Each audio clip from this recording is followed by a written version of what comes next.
Back to our breaking news here on SportsCenter. Massive trade happening in the NBA right now. The Dallas Mavericks are trading Luka Doncic, Maxi Kleber, and Markieff Morris to the Los Angeles Lakers for Anthony Davis, Max Christie, and a 2029 first-round pick. It's a three-team deal that includes Utah, according to our Shams Charania. The craziest trade in NBA history has just happened.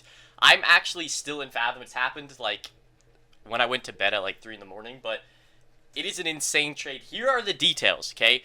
Luka Doncic, Maxi Kleber, Markieff Morris to the Lakers. Mavericks get AD, Christie, and a first-round pick from the Lakers. And the Jazz get Jalen Hood-Schifino and the 2 second-round picks from both those different teams. So, an insane trade. Probably the craziest trade in NBA history. I will not lie to you. This is, I mean, league-changing for the next decade. You never, like, Luka is 25 years old. And the Mavs have traded him for Anthony Davis, who's turning 32 in March. So, we're going to look at both how the Lakers gain, how the Mavs gain, and the Jazz, I will just say it, they're probably the winners of this whole trade. For right now, they don't really lose anything. They get a really good player in Jalen, and they get 2 second-round picks. So I'm not going to lie to you. I really like with the Jazz. I can't believe they're going to be in history, right? Like, you're talking about this trade is going to be looked at in the next 5-10 years when both these teams, whether the Dallas Mavericks win and then you're comparing it to the Lakers, or what these teams are both going to be looking at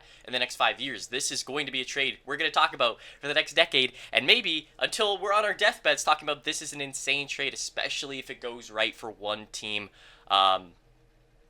like one team. So if Luka wins 3 rings with the Lakers, let's say, we're going to be talking about how that's a big, big L by the Mavs. But if the Mavs win 2 with AD in the next 3 years, right, we could be looking at this trade being brought up a whole lot. So I think this shocked the NBA world. I mean, Jason Kidd, the Dallas Mavericks head coach, didn't even know about the trade going on. It was swept under the rug. LeBron, I don't think, knew, which is just insane to think about at this point. And again, let's just take a look at, here's the Dallas Mavericks starting lineup.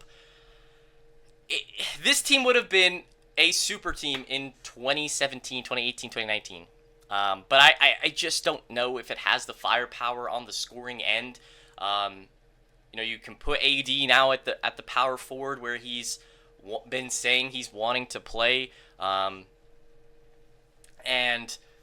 you know, you have to rely on Kyrie Irving being the offensive playmaker he can be, but I just don't know.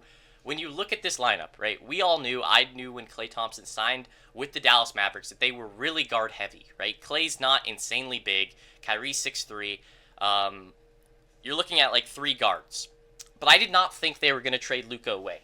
I am still in shock that a team that has so rich in like foreign players, right? I mean, you have Dirk Nowitzki, like the greatest foreign player of all time, right? Like, let's not, he carried this franchise to a championship when he had nobody, bro. He had nobody on that team, and he was able to win a chip. And they have somebody who, like, Dirk loved in his rookie year. I mean, loved Luka. There was those, like, funny clips you saw of them, like, showing the bromance, and so many people saying, like, Dirk, no, why couldn't you have been a little bit younger to play with this duo?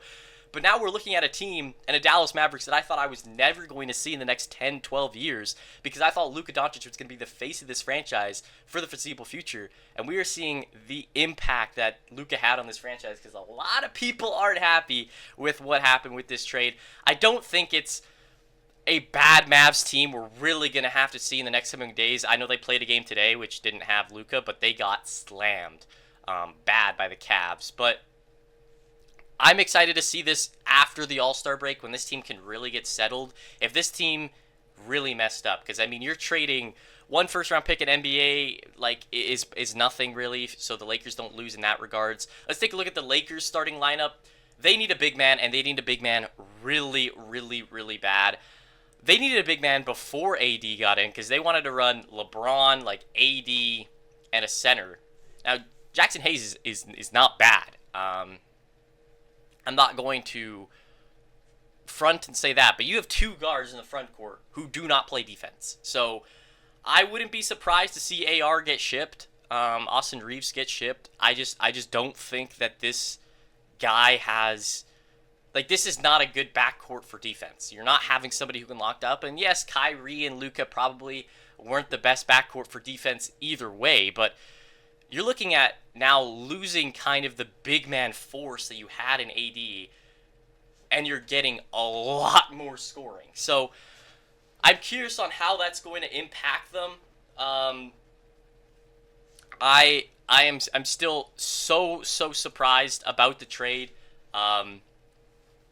It still is almost like a shock for me that this trade happened. It doesn't seem real for both sides. I thought AD was probably going to be a Laker the rest of his career. And then on the other side, I did not see Luka leaving.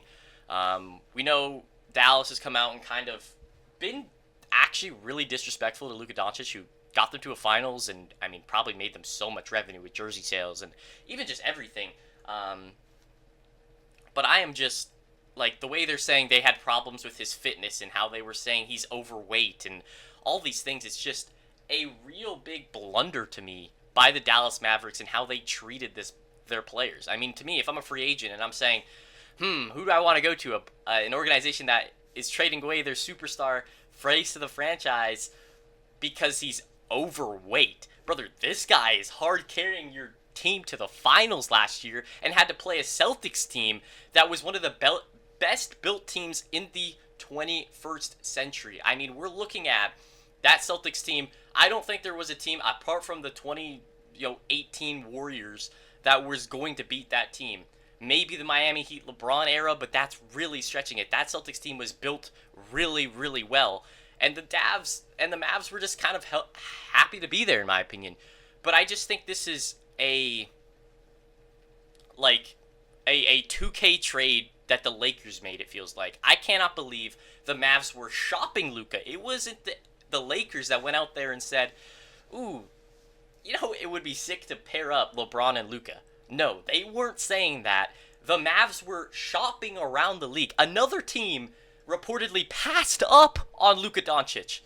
Reportedly passed up on him. I am in shock that a team, they must have thought they were joking, right?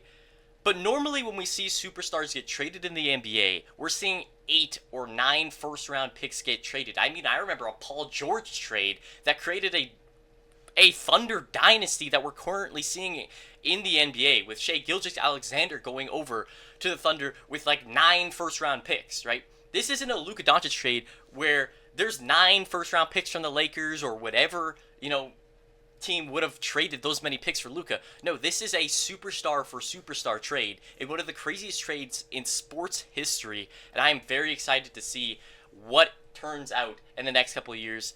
Thank you guys for watching. Remember to like, subscribe. We're going to have way more sports content coming towards this channel, and I love y'all. Keep an eye out for this trade. I'm excited to see what happens.